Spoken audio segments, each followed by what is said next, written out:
Hello everyone, I am Ritesh Kumar Ravi with the last topic or the subsection of sphere, जिसमें मैंने sphere के सारे surface area as well as volume की बात मैंने कर ली थी।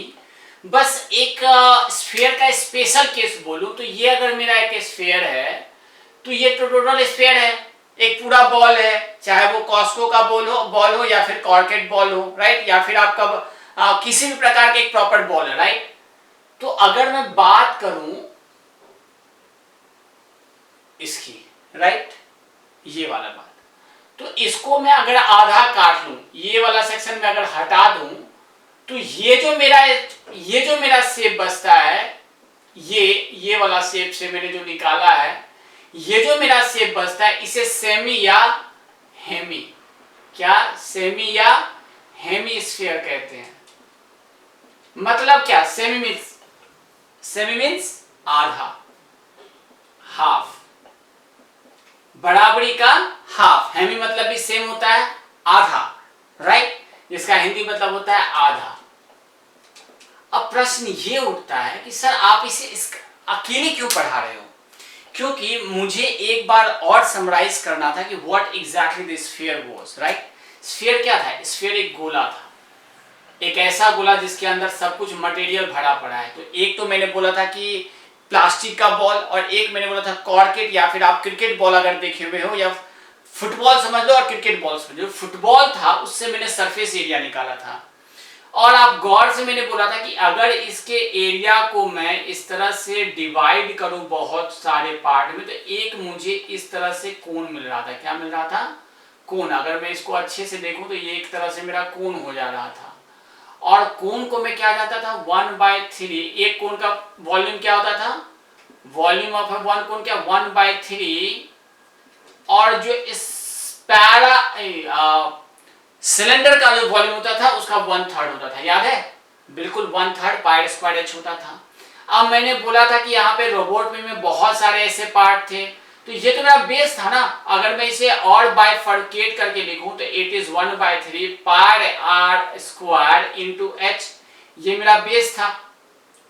तो ऐसे हजारों हजार अरबों किलो होंगे। अगर मैं सबका वॉल्यूम, ये जो जितना सरफेस एरिया है वो मैं ऐड कर दूं, ये मैं ऐड कर दूं, यहां से मैं ऐड कर दूं, तो ये जो मेरा कील जो बाहर निकल रहा है, ये जो बाहर निकल रहा है, इस सारे कील को मैं ऐड करूं तो मेरा पूरा का पूरा वॉल्यूम ऑफ द स्फीयर आ जाएगा, right, volume of the sphere आ जाएगा।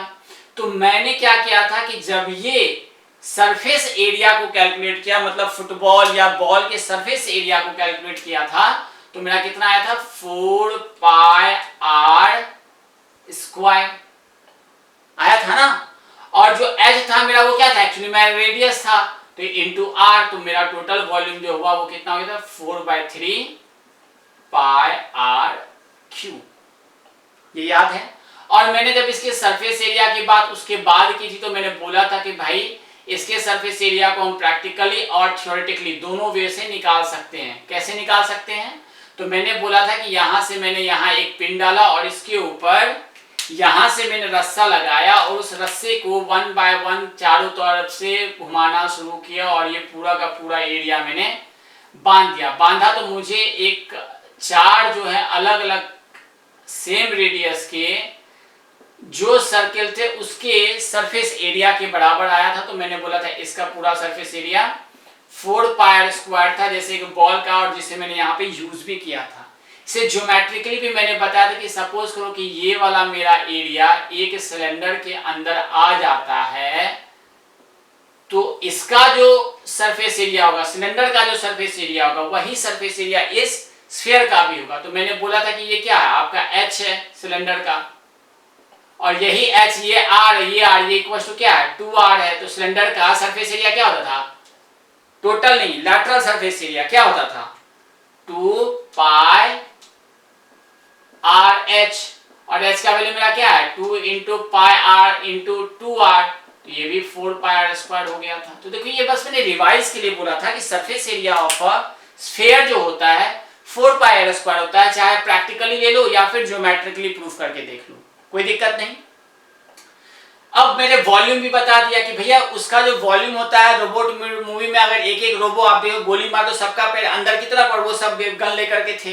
तो कुल मिलाकर के इससे अगर मैं एक इस तरह का कील निकालूं, ये वाला कील निकालूं, तो ये बिल्कुल ऐसा निकलेगा,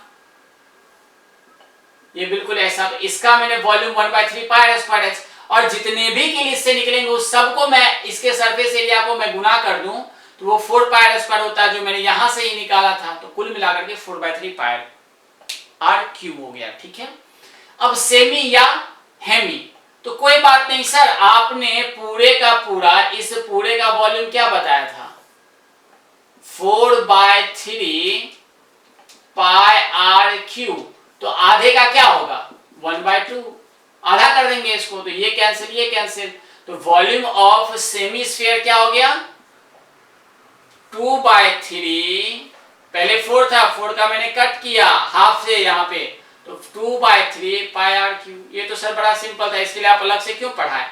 मैंने एक्चुअली ये समझाने के लिए कि स्फीयर का वॉल्यूम 4/3 πr³ ही क्यों होगा, और स्फीयर का सरफेस एरिया 4πr² ही क्यों होगा, इसके लिए मैंने इतनी मेहनत की। Now coming on the surface area, ये बड़ा इंटरेस्टिंग है कि सर सरफेस एरिया क्या होगा। तो बहुत आसान होगा, 4πr², आप पूरे का सरफेस एरिया बता रहे हो। ये पूरे का सरफेस एरिया कितना था, ये जो मैंने शक्तिमान वाला शेप बना दिया कितना था, ये था मेरा 4πr²। तो सेमी स्फीयर का क्या होगा, ये आधा मैं अगर ये कटोरा निकाल दूं, ये आधा कटोरा अगर निकाल दूं इससे, तो इसका क्या हो जाएगा, इसका कितना होगा। तो सर कोई दिक्कत नहीं, 4πr²/2, 2πr²। बहुत बढ़िया, बजाओ ताली, खत्म। नहीं, आप देखो ये जब कटोरा हम आधा निकालेंगे तो आधे वाले एरिया में इसका बॉटम वाला सेक्शन देखो, ये वाला सेक्शन, ये तो आपने क्या था कि पूरा अंदर का था, तो अंदर तो हमने देखा नहीं, इसे काट के निकाला नहीं। अगर आपको एक कटोरी छोटा सा याद हो, एक कटोरी का जो होता है वो इस तरह का होता है, राइट, इस तरह की एक कटोरी होती है, ऐसा कटोरी होता है, उसका ऊपर वाला सरफेस भी तो हम देखेंगे ना। तो उसका ऊपर वाला सरफेस जब मैं पूरा समराइज कर रहा हूं तो सारे शेप को मैं फिर से लाऊंगा और उसमें मैं कटोरा भी, आपको एक छोटी सी कटोरी भी दिखा दूं कि सरफेस एरिया। तो ये जो सरफेस एरिया आ रहा है उसमें ये वाला सेक्शन भी आएगा। तो सर आपने बिल्कुल सही किया, ये तो ठीक है, ये आपने निकाला, तो ये सिर्फ इस वाले सेक्शन के लिए निकाला है, ये जो एरिया इसके। व्हाट अबाउट दिस, तो कोई नहीं, इसको प्लस πr² कर दो, तो कितना हो गया 3πr²। ये थोड़ा ट्रिकी था, इसके लिए मैंने अलग से पढ़ाया। तो surface area of semi sphere देखें, तो चूंकि ये मेरा सेमी स्फीयर इतना दूर का जो था वो मैंने तुरंत काट के निकाल दिया, तो कितना निकला था 4πr² डिवाइड बाय 2, तो ये कितना था 2πr²। अब बच्चों ये भी तो देखो कि इस कटोरा को ढकना भी तो पड़ेगा, तो ढकना पड़ेगा तो कैसे ढकेंगे, ये यहां से इस तरह से ला करके इसको इस तरह से ला करके ढकेंगे, तो प्लस मेरा क्या हो जाएगा πr², तो इसलिए ये मेरा 3πr²। तो इस तरह से हमारा surface area and volume with all the shapes, cuboid, cube, cylinder, cone, sphere, semi sphere के साथ ही मेरी सभा यहाँ पे समाप्त होती है। अब इम्पॉर्टेंट क्या है, अब इम्पॉर्टेंट है पहले तो आप इस पूरे एरिया को अच्छी तरीके से समझना, ये सरफेस एरिया और वॉल्यूम को, साथ ही साथ लेटरल सरफेस एरिया को भी समझना बहुत इंपॉर्टेंट है, क्योंकि लेटरल सरफेस एरिया में टॉप और बॉटम हटा दो, जो बचा वो मेरा लेटरल सरफेस एरिया, चारों दीवार का क्षेत्रफल, चारों सरफेस का एरिया, टोटल एरिया। अब प्रश्न ये उठता है कि सर आपने इसमें लेटरल सरफेस एरिया की बात क्यों नहीं की।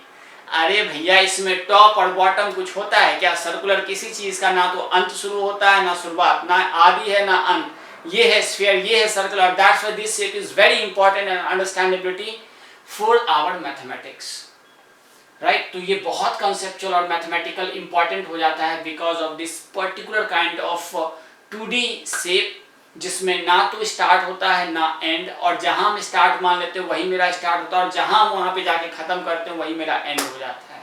तो कुल मिलाकर के मैंने स्फीयर का वॉल्यूम 4/3 πr³ बताया था, तो सेमी स्फीयर उसका आधा 2/3 पाई आर क्यूब मैंने बताया। फाइन, मैंने स्फीयर का टोटल सरफेस एरिया बताया था 4 पाई आर स्क्वायर, चूंकि इसमें कोई बॉटम कोई टॉप नहीं होता तो सिर्फ और सिर्फ टोटल सरफेस एरिया होगा जो 4 पाई आर स्क्वायर होगा, जिसको मैंने यहाँ पे समझाया।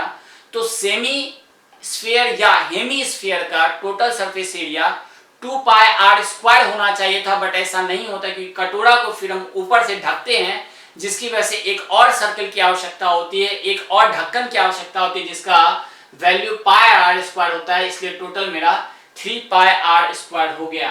तो ये जो था मेरा टोटल जो था इसके लिए था, राइट। और यहां से मैंने काट के जो निकाला उसके हिसाब से ये जो आया मेरा, वो ये टोटल कटोरे के शेप के हिसाब से आया था। तो अब ये इसके न्यूमेरिकल्स बहुत इंपॉर्टेंट होते हैं, बट इसके न्यूमेरिकल्स बनाने के पहले आप टेबल प्रिपेयर कर लें। Hope you will ready as soon as possible, and then after we will be discussing about the mathematical and numerical concept how to solve a problem in the same way। पहले मैं problems identify करूंगा, फिर algorithm बताऊंगा how to solve it, और किस तरह के questions कैसे कैसे शेप मिलाकर के आपसे क्वेश्चन पूछा जाएगा वो भी मैं डिटेल डिस्क्राइब करूंगा। Till then, thank you so much, keep watching my videos very curiously, और जाकर के बुक पढ़ें, तभी जाके समझ में आएगा कि टीचर का इंपॉर्टेंस क्या होता है। ये सारे टॉपिक्स आपको वहां पे मिलेंगे। फाइन, चलिए, थैंक यू।